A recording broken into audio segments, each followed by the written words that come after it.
Good morning, dear student. In the continuation of chapter number 3, classification of element and periodicity in properties, we have done all the physical properties, जिसमें हमने atomic size का trend पढ़ लिया. Atomic size top to bottom group में जो है वो increase होता है, लेफ्ट टू राइट पीरियड में डिक्रीज होता है. Ionisation energy, electronegativity, electron affinity, all these are physical property जिनको हमने इस फिगर में समराइज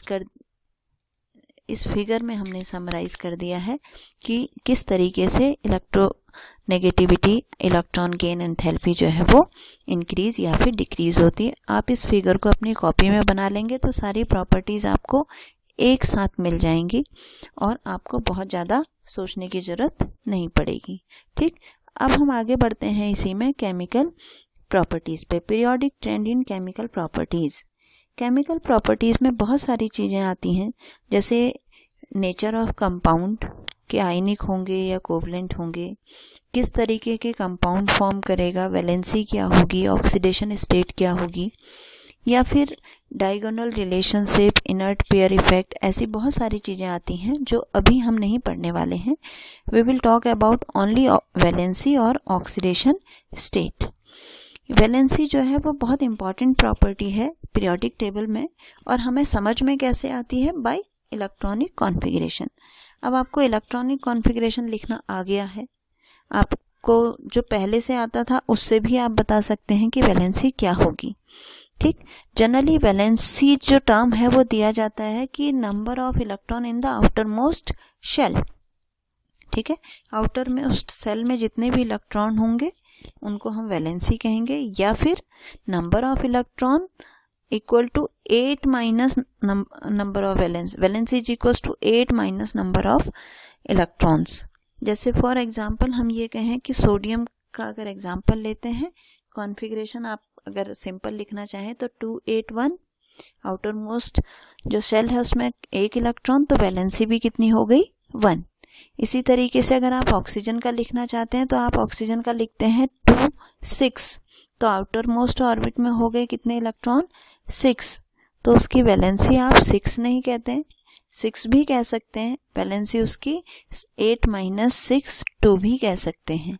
तो वैलेंसी दोनों तरीकों से कही जाती है, number of electron in the outermost shell, या फिर valency is equal to 8 minus number of outermost electrons. ठीक, तो वैलेंसी क्लियर हो गया. दूसरा टर्म है यहाँ पे oxidation state. Oxidation state generally valency की जगह पे ही यूज किया जाता है, या ये कहें कि कोई भी एलिमेंट जब कंपाउंड फॉर्म करता है, उस कंपाउंड फॉर्म करने में उस पर जो भी चार्ज आता है, पॉजिटिव या नेगेटिव, क्योंकि जब कंपाउंड फॉर्म होगा तो एक पॉजिटिव होगा एक नेगेटिव होगा, किसी ना किसी पे पॉजिटिव नेगेटिव चार्ज आएगा.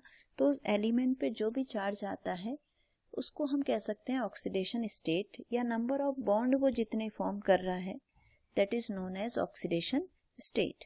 तो यहाँ पे हम ग्रुप्स के बेस पे नंबर ऑफ वैलेंस इलेक्ट्रॉन बता सकते हैं और उसकी वैलेंसी बता सकते हैं. जैसे फर्स्ट ग्रुप है जिसमें आपके lithium, sodium, potassium, rubidium, caesium आते हैं, एल्कली मेटल. उसका ग्रुप भी फर्स्ट है, उसमें वैलेंस इलेक्ट्रॉन भी 1 है और उसकी वैलेंसी भी 1 ही काउंट होती है. इसी तरीके से second is also similar, number of valence electron 2, valency 2. फिर इसके बाद बीच में 3 से लेकर के 12 तक डी ब्लॉक एलिमेंट हैं, तो वहाँ पे वैलेंसी वाला कॉन्सेप्ट यूज नहीं होता है. पी ब्लॉक में आते हैं फिर 13 ग्रुप, बोरोन फैमिली आ गई, तो वैलेंस इलेक्ट्रॉन है 3, तो वैलेंसी भी 3.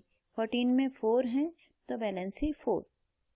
अब यहाँ से है बात 15th ग्रुप में, जैसे नाइट्रोजन का है 7 होता है एटॉमिक नंबर, आपने कॉन्फ़िगरेशन लिखा 2 और 5, तो वैलेंसी या तो इसकी 5 होगी या फिर 8 माइनस 5 यानी कि 3, इसीलिए वैलेंसी क्या लिखा है 3,5. सिमिलर ऑक्सीजन फैमिली 2,6, मैंने एग्जाम्पल अभी बताया आपको. फिर 17 फैमिली यानी हेलोजन, वैलेंसी इसकी 1 या फिर 7. और अब बात करते हैं नोबल गैस की. ऑक्टेट पूरा है नोबल गैसेस का, 8 इलेक्ट्रॉन कंप्लीट हैं, तो या तो इसकी वैलेंसी 0 होगी या फिर इसकी वैलेंसी 8 होगी. मीन्स कुछ एलिमेंट इसमें भी हैं जो कंपाउंड फॉर्म करते हैं, तो अगर वहाँ पे उनके बॉन्ड देखे जाएं तो वो 8 बॉन्ड फॉर्म कर सकता है। जैसे जिनॉन इसमें एक एग्जाम्पल है जो कि कंपाउंड फॉर्म करता है। तो जिनॉन जब भी कंपाउंड फॉर्म करेगा उसकी वैलेंसी जो है वो 8 काउंट की जाएगी। ठीक, अब इसमें यहाँ पे देखिए क्वेश्चन किस तरीके से आता है। क्वेश्चन आता है using the periodic table predict the formula of compound which might be formed by the following pair of element. आपको इन पेयर से फॉर्मूला बताना है। एक तरफ है सिलिकॉन, दूसरी तरफ है ब्रोमीन। अब आपको पहले पता होना चाहिए कि सिलिकॉन जो है वो कौन से ग्रुप में आता है। ठीक है, सिलिकॉन आता है ऑक्सीजन कार्बन वाले ग्रुप में। ठीक है, सिलिकॉन आता है कार्बन वाले ग्रुप में और ब्रोमीन आता है हैलोजन में। तो कार्बन वाले ग्रुप की यानी कि 14 ग्रुप की, नीचे देखिए 14 ग्रुप, वैलेंसी कितनी है 4। ठीक, और ब्रोमीन आता है हैलोजन में, वैलेंसी कितनी है 1 या फिर 7। जब पॉजिटिव शो करेगा तो 7, नेगेटिव शो करेगा तो 1।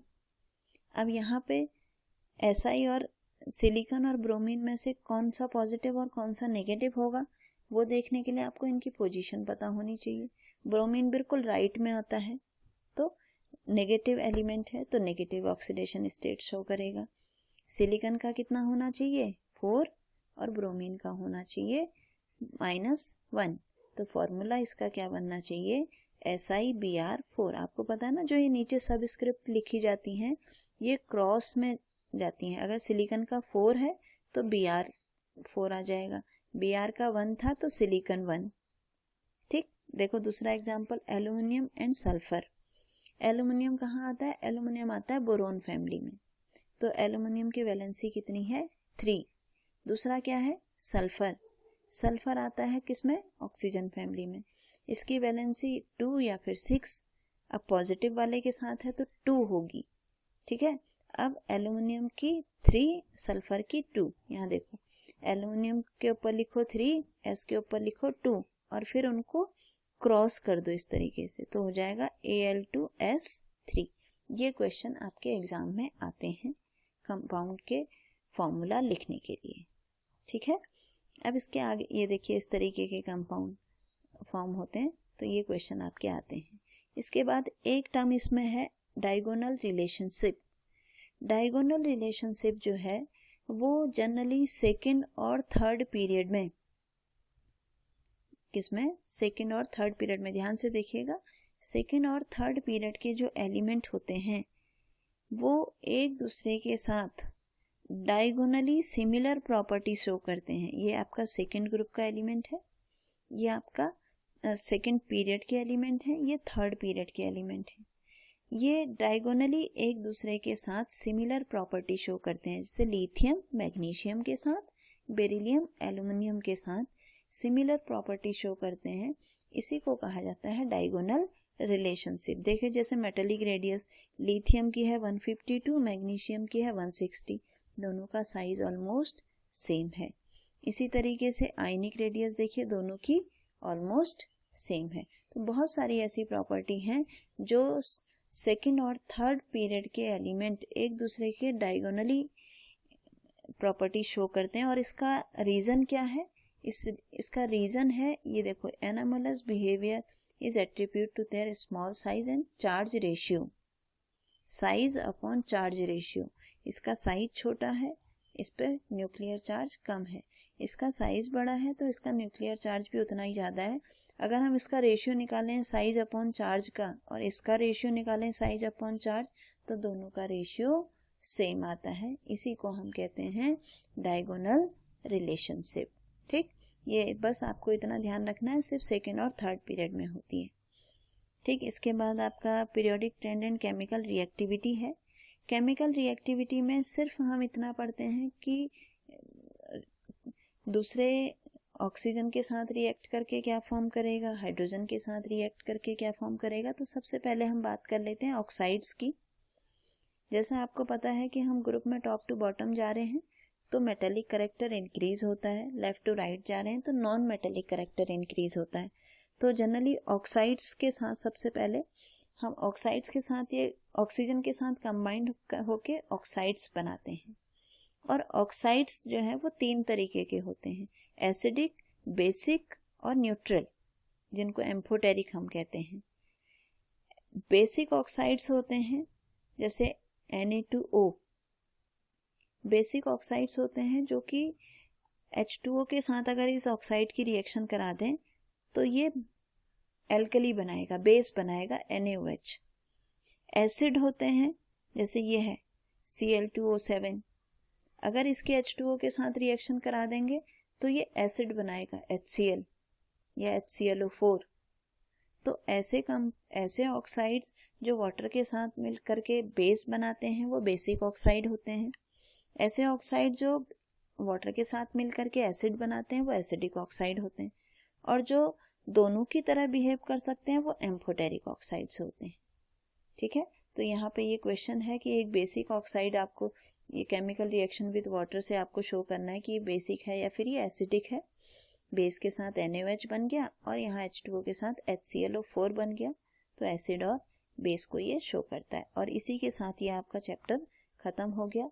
अब आप इसको एक बार रिवाइज करेंगे, कंप्लीट करेंगे, फिर इसके आगे हम रिवाइज करेंगे फर्स्ट चैप्टर से। ठीक है बच्चों, थैंक यू।